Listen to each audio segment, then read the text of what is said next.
La vie d'un Congolais ne vaut-elle pas la vie d'un Ukrainien?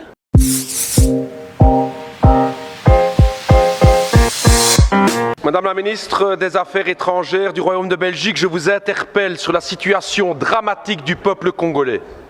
Je pose la question, pourquoi la Belgique n'intervient pas? Pourquoi la Belgique n'intervient pas pour aider la tragédie du peuple congolais à l'est du Congo?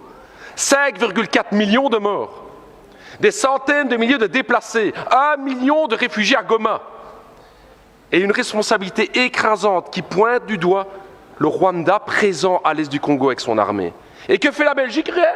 Rien. Comment est-ce possible? Quand la Russie envahit l'Ukraine, à juste titre, c'est la condamnation. Ce sont les sanctions, ce sont les livraisons d'armes à l'Ukraine, mais quand il s'agit de la République démocratique du Congo, rien. On n'aide pas. La vie d'un Congolais ne vaut-elle pas la vie d'un Ukrainien?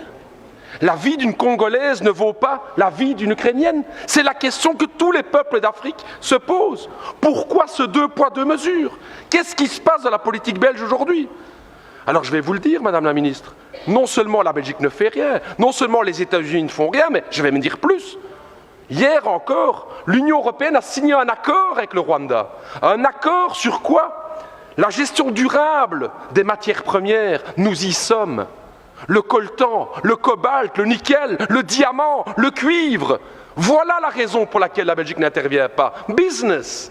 C'est l'argent, c'est ce que mes amis congolais me disaient. J'ai travaillé 2 ans à Kinshasa et ils me disaient, Raoul, ce qui se passe en fait avec le Congo, c'est ça, c'est que notre sous-sol est plein de richesses et que l'Occident regarde pour se faire de l'argent, parce que ce deal avec le Rwanda, soyons clairs, c'est pas du Rwanda que viennent les diamants, c'est pas du Rwanda que vient le cobalt et tout. Tout ça vient de l'Est du Congo. J'ai envie de dire à tous mes camarades congolais et à l'ensemble des peuples africains, on le voit aujourd'hui, les puissances occidentales ne pensent pas à votre bonheur, elles ne pensent qu'à une seule chose, c'est l'exploitation de votre sous-sol.